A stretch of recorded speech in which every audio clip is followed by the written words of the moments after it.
Rumah sakit umum Wicaksana bukan rumah sakit besar, tapi punya satu ruang yang selalu membuat bulu kuduk siapapun berdiri. Kamar jenazah. Setiap malam Jumat suara itu terdengar lagi, tangis lirih. Pelan, tersendat, seolah keluar dari bibir mungil seorang anak kecil. Bukain pintunya, dingin, dingin sekali.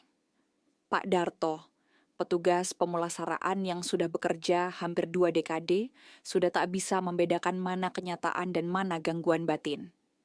Awalnya, ia mencoba mengabaikan. Tapi suara itu selalu muncul tepat pukul 2 dini hari. Selalu di malam Jumat. 3 tahun lalu, ada kasus kecelakaan tunggal.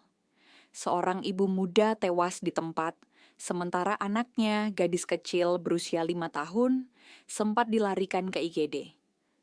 Namun karena keterbatasan ruang dan tenaga medis, si anak tak tertolong. Yang membuat semua orang bergidik adalah jenazah si anak tak pernah dijemput. Sudah lebih dari seminggu, tak ada keluarga, tak ada identitas yang pasti. Akhirnya, si anak dimasukkan ke salah satu lemari pendingin jenazah tanpa nama. Nomor Loker 03. Malam itu, perawat magang bernama Sela sedang jaga malam. Dia belum percaya sepenuhnya cerita-cerita yang beredar. Tapi malam Jumat ini, dia ditugaskan membantu Pak Darto membersihkan ruangan forensik. Kalau kamu dengar suara tangisan, kata Pak Darto, abaikan saja. Sela menahan tawa gugup. Maksud Bapak, dari dalam kulkas jenazah itu? Pak Darto tak menjawab. Ia hanya menyalakan satu lampu neon yang berkedip samar. Pukul 1.57. Sela memutuskan ke ruang jenazah sendiri, karena Pak Darto harus mengambil logistik dari ruang lain. Suasana dingin merambat sampai tulang belakang, dan di saat itulah tangisan itu datang. Tolong bukain pintunya. Aku takut sendirian di dalam. Suaranya kecil, tapi terdengar jelas di tengah hening malam. Sela menelan ludah, menatap deretan loker jenazah. Suara itu datang dari nomor 03. Dia mendekat. Tangisan makin nyata, lembut, penuh luka. Tangannya gemetar saat menyentuh pegangan loker.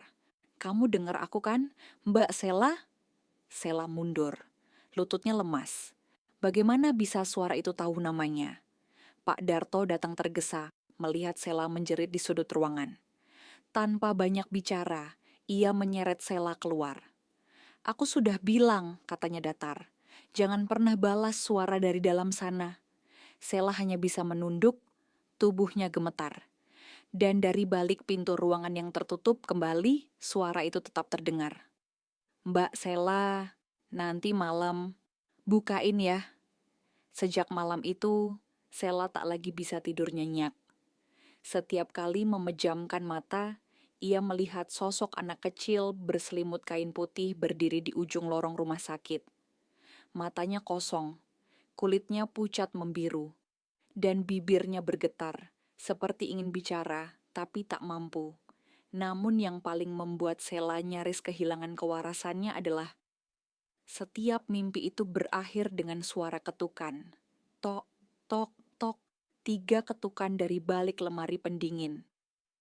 2 hari kemudian, Sela memberanikan diri kembali ke kamar jenazah. Ia tak cerita pada siapapun, tak pada Pak Darto, tak pada seniornya. Ada sesuatu dalam pikirannya, semacam bisikan batin yang memaksanya kembali. Ketika ia membuka pintu ruangan, hawa dingin langsung menyergap wajahnya. Ia berjalan perlahan. Lampu di langit-langit seperti berdenyut. Dan ketika ia berdiri di depan loker 03, suara itu terdengar lebih dekat dari sebelumnya. Sela, tolong, dingin banget di sini. Tangannya meraih pegangan logam. Ada darah menetes dari sudut pintu, darah segar. Tapi, anak itu sudah meninggal kan? Dengan jantung berdegup tak karuan, Sela membuka sedikit celah. Bunyi mendecit dari engselnya, seperti jeritan makhluk yang tersiksa. Bau busuk langsung menyeruak, namun tak ada jenazah di dalam, kosong. Kecuali sebuah boneka rusak berwajah anak kecil dengan mata sebelah copot. Di perut boneka itu tertulis dengan spidol merah. "Kamu janji bukain pintu." Sela membanting pintu loker dan berlari. Tapi lorong rumah sakit seakan tak berujung. Setiap langkah seperti tak membawa kemajuan. Cahaya meredup. Bayangan di dinding menari tak wajar. Dan di belakangnya, suara kaki kecil menyeret lantai berkeramik. "Sela, jangan tinggalin aku lagi." Saat akhirnya dia berhasil keluar dan menutup pintu ruang jenazah, Sela hampir pingsan. Pak Darto langsung menghampirinya. Matanya menatap tajam. "Kamu udah buka lokernya ya?" Sela mengangguk pelan, air matanya tumpah. Pak Darto menghela napas dalam, lalu mengunci ruang jenazah itu dengan rantai besi. "Aku harap dia belum sempat keluar," gumamnya. "Tapi kalau kamu udah buka separuh, kemungkinan dia udah bebas." Sela menatap wajah tua itu dengan penuh ketakutan. "Siapa dia sebenarnya?" Pak Darto hanya menjawab pelan. "Bukan anak kecil." Sejak malam itu, lantai bawah tanah rumah sakit tempat ruang jenazah berada mulai berubah. Lampu-lampu sering padam mendadak. Suhu udara di lorong-lorong naik turun tak menentu. Kadang pasien yang dirawat di dekat ruang forensik mengeluh mendengar suara anak kecil menangis, padahal tak ada anak-anak di sana. Sela tidak pernah benar-benar pulih. Ia mulai berbicara sendiri, berjalan tanpa arah saat shift malam. Kadang terdengar menyanyikan lagu anak-anak yang tak pernah diajarkan siapapun. "Bintang kecil di langit yang biru, aku dingin, aku beku." Lagu itu selalu dia nyanyikan, sambil menatap tangannya sendiri, yang kini tampak membiru di bagian ujung jari, seolah perlahan membeku dari dalam. Suatu malam, perawat jaga lainnya, Ibu Narti, menemukan Sela berdiri kaku di depan ruang pendingin. Pintu loker nomor 03 kembali terbuka, padahal telah digembok dan dirantai. Di dalamnya tidak ada jenazah, tidak ada boneka, hanya setangkai bunga melati yang layu dan serpihan kuku anak-anak berceceran di lantai pendingin. Ibu Narti hendak menjerit, namun saat berbalik, ia melihat Sela berdiri terlalu dekat, dan di balik tubuh Sela, sesosok kecil merayap pelan di dinding, seperti menempel, menunduk, dan berbisik dengan suara serak. "Dia bukain pintu, sekarang giliran kalian." Hari-hari berikutnya, satu persatu perawat shift malam hilang tanpa jejak. Tak ada bekas darah, tak ada suara, hanya lemari pendingin yang tiap pagi ditemukan terbuka sedikit, dan setiap kali suara tangisan itu terdengar lebih jelas, lebih dekat, lebih manusiawi. Direktur rumah sakit memerintahkan agar ruang jenazah ditutup permanen. Namun usaha itu tak pernah selesai. Para tukang bangunan yang bekerja membongkar bagian dalamnya mulai mengalami mimpi buruk. Salah satu dari mereka ditemukan di kamar mandi rumah sakit dengan tubuh menggigil hebat, berulang kali menggumam, "Dia kecil, tapi dia bukan manusia, dia dari es dan luka." Dan sejak kejadian itu, pasien-pasien mulai melaporkan hal ganjil. Mereka melihat anak kecil berkain kafan berjalan di lorong, kadang duduk di bawah tangga darurat, memeluk lututnya, menatap siapapun yang lewat dengan mata basah dan kulit kebiruan. Tak bicara, tak bergerak. Namun satu kali, seorang anak pasien mendekatinya. Ibunya bersaksi melihat dari kejauhan. Anak kecilnya memanggil, "Mbah, kamu sakit ya?" Dan anaknya tak pernah kembali. Yang ditemukan hanyalah baju kecil bersih yang terlipat di depan loker nomor 03. Tangisan itu tak berhenti.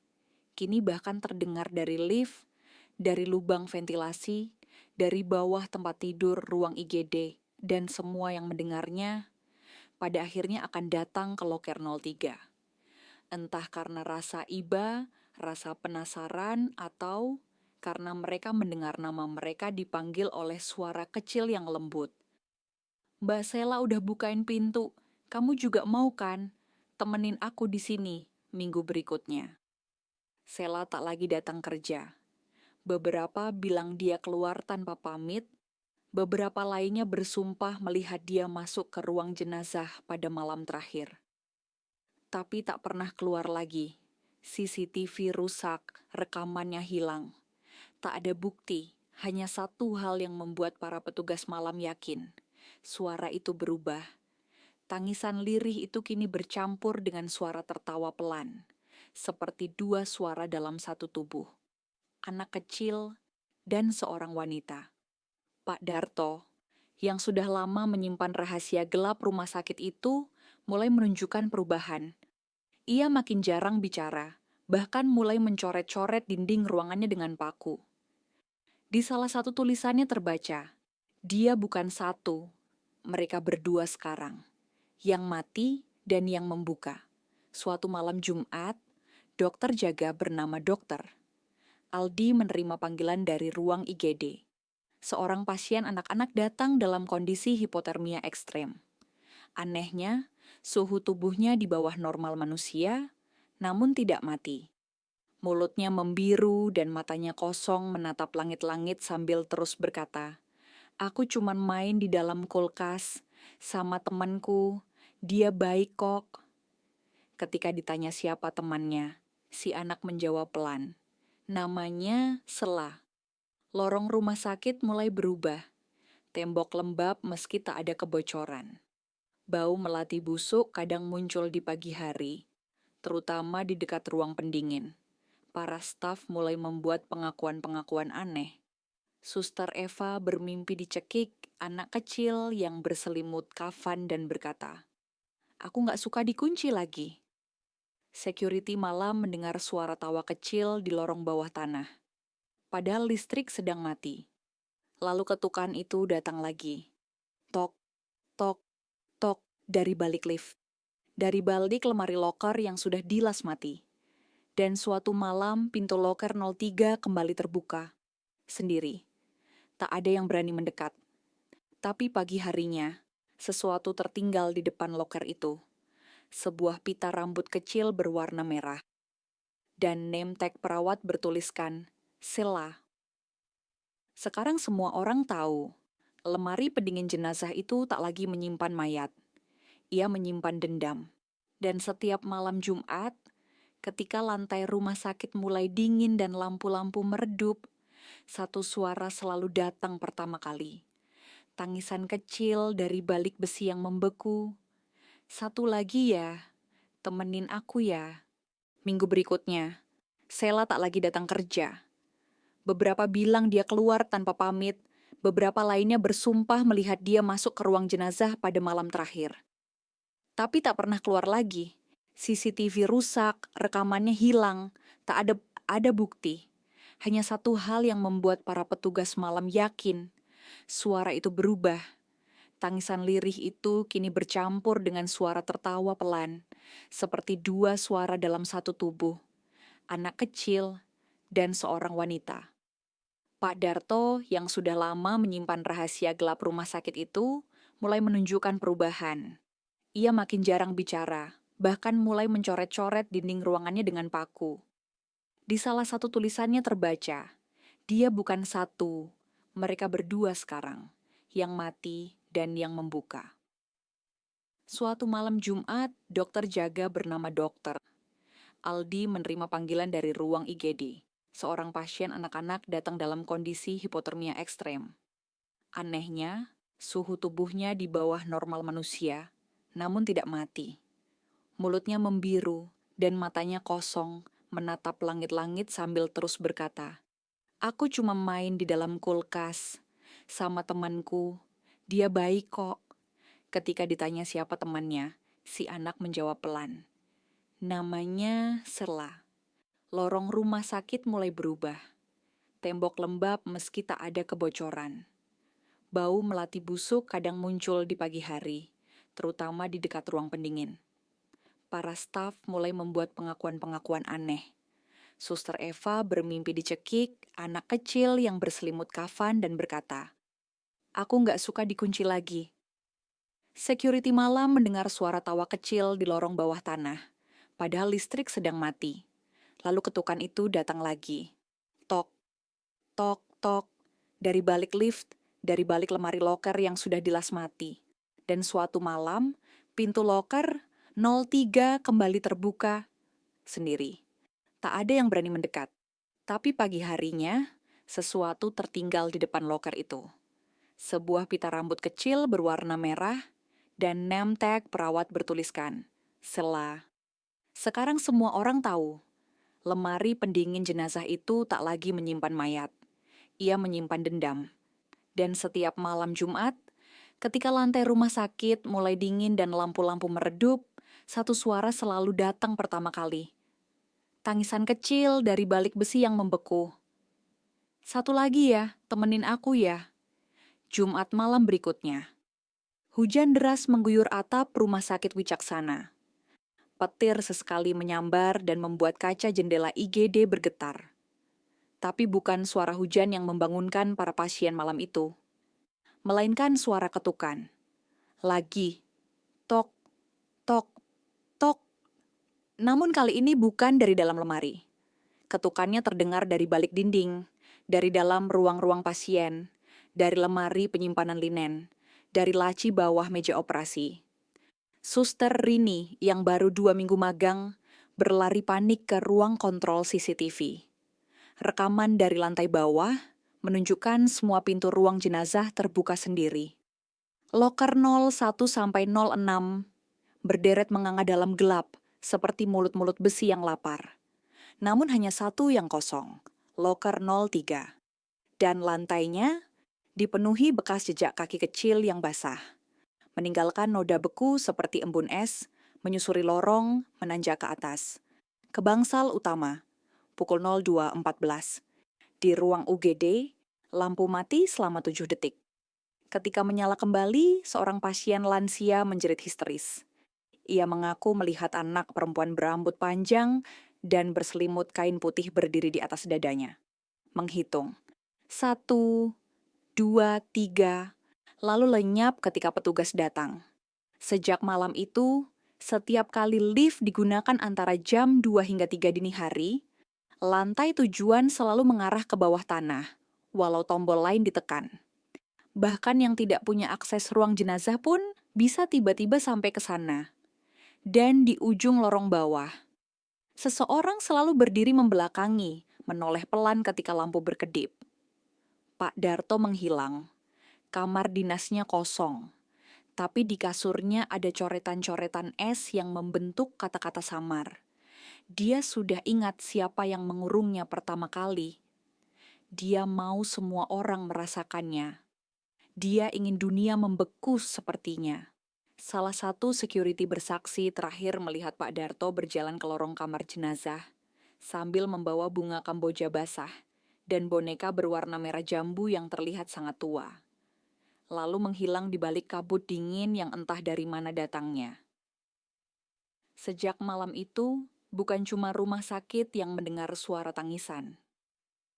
Pasien yang dipulangkan mengaku mendengar ketukan di rumah masing-masing tiap malam Jumat. Beberapa bahkan melihat bekas jejak kaki anak-anak membeku di lantai kamar mereka. Ada yang mimpi membuka lemari pakaian dan menemukan Sela berdiri di dalamnya, senyum pucat dengan mata penuh es. Dan satu hal yang selalu terdengar sebelum semua itu terjadi. Bolehkah aku tinggal di rumahmu malam ini? Tangisan itu sudah bukan milik satu jiwa. Ia sudah keluar dari kotak es. Dan sekarang, ia mencari tubuh baru untuk ditinggali. Satu persatu. Minggu keempat, sebuah pemberitaan lokal muncul di media daring. Di desa sekitar, warga mulai melapor kejanggalan. Seorang ibu rumah tangga, Bu Asni, menemukan anaknya yang berusia 7 tahun, tengah duduk membeku di depan lemari pendingin rumahnya sambil memeluk lutut. Anak itu bergumam pelan. Kalau kulkas ini aku buka, dia katanya mau masuk ke rumah. Sejak malam itu, kulkas Bu Asni tak bisa ditutup rapat. Selalu terbuka meski sudah dikunci. Dan dari dalamnya muncul bau melati yang menyengat setiap malam Jumat. di RS Wicaksana sendiri. Kini setiap pagi, petugas kebersihan harus mengepel jejak air es yang tidak pernah diketahui dari mana asalnya. Jejak itu kerap muncul dari lift menuju ruang-ruang inap, kadang berputar ke ruang isolasi, kadang berhenti tepat di depan ruangan tempat pasien paling kritis dirawat. Pasien-pasien yang menyadarinya tak mau bicara. Mereka hanya menoleh tajam ke setiap bayangan di sudut ruangan, seolah menanti sesuatu. Satu pasien menulis dengan darah di spray tempat tidurnya. Dia tidak menangis lagi, dia sudah tahu cara memanggil lewat salju. Dokter Aldi tak lagi bisa tidur. Di ruangannya ia mendengar ketukan dalam kulkas pribadi yang ia simpan untuk menyimpan obat. Suaranya kecil, tapi kadang berbisik menyebut namanya. Dok, Aldi, bukain dikit aja ya. Ia sudah berusaha memindahkan kulkas itu ke ruang lain. Tapi keesokan harinya, kulkas itu selalu kembali ke tempat semula. Dan selalu dingin meski sudah dicabut dari listrik. Suster Eva memutuskan mengakhiri semuanya. Dengan berbekal kunci duplikat dan salib kecil yang ia dapat dari pendeta di kampungnya, ia menyelinap ke ruang jenazah dini hari Jumat. Pintu lorong bawah tanah sudah berembun, udara di dalam menusuk kulit. Namun loker-loker kini tertutup semua. Tak satu pun terbuka, kecuali satu pintu kecil yang bukan bagian dari loker. Sebuah pintu logam baru muncul di dinding sisi barat ruangan. Seperti terlas dengan kasar. Tak pernah ada sebelumnya. Di atasnya tergantung kertas dengan tulisan tangan yang tidak beraturan. Tempat tidur baru untuk yang bersuara. Suster Eva menggigil, tapi rasa bersalah terhadap Sela membuatnya nekat membuka pintu itu. Di dalamnya ada ruang sempit penuh bunga Kamboja membeku, tangisan samar, dan sosok anak kecil yang bukan lagi anak manusia. Kulitnya transparan seperti kaca es, matanya hitam seluruhnya, dan ia menyambut Eva sambil memeluk boneka rusak milik Sela. Terima kasih ya, udah datang, tapi aku sekarang nggak sendiri. Eva mencoba mundur, tapi pintu di belakangnya sudah membeku. Dan dari dalam boneka itu, suara Sela ikut berbisik. Sini, kita semua dingin, tapi nggak sendiri lagi. Sejak malam itu, pintu logam itu tak bisa ditemukan lagi.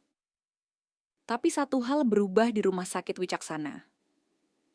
Tangisan berhenti, berganti dengan suara anak-anak bernyanyi. Pelan, diiringi derak es retak, dan bisikan yang datang dari belakang punggung siapapun yang sedang sendirian. Sekarang, giliran kamu buka pintunya. 3 bulan setelah insiden terakhir di rumah sakit Wicaksana, ruang jenazah ditutup permanen. Seluruh lorong bawah tanah dicor dan dikunci dengan pelat baja. Para staf pindah, rumah sakit hampir ditinggalkan. Namun ketenangan itu hanya sementara. Seorang penyelidik spiritual bernama Pak Mulyono datang, membawa segenggam garam, dupa, dan naskah kuno berbahasa Jawa kuno. Ia tak percaya bahwa entitas itu hanya arwah penasaran. Ada sesuatu yang lebih tua, lebih haus. Saat malam Jumat terakhir, ia menyalakan dupa di tengah ruang bekas forensik. Dari dinding muncul retakan es dan suara tangisan kembali terdengar. Namun kali ini bukan hanya anak kecil, itu suara banyak anak. Suara Sela, suara mereka yang terjebak. Pak Mulyono berdiri tegak, membaca mantra penutup. Tubuhnya menggigil. Bayangan putih muncul satu persatu di dinding, wajah-wajah penuh luka dan dingin. Kalian tak akan bebas dengan memanggil yang hidup, gumamnya. Lalu ia menyiram air garam ke lantai, membakar kain kafan tua yang ia temukan tersembunyi di balik dinding. Suara jeritan menggema dari semua arah, dari lemari, dari lantai, dari balik tulang besi ruang beku. Dan akhirnya, senyap, es mencair, udara menghangat. Esok paginya, Pak Mulyono ditemukan tertidur di lantai, menggenggam boneka kecil bersih tanpa noda. Di dinding belakangnya tertulis samar, "Terima kasih, aku nggak dingin lagi." Sejak hari itu, tak ada tangisan, tak ada ketukan, tak ada suara dari dalam lemari. Tapi di ruang penyimpanan rumah sakit yang kini kosong, satu kulkas lama masih berdiri, tak terpakai, tak teraliri listrik, tapi tetap dingin dan terkadang masih tercium bau melati. Ask ChatGPT.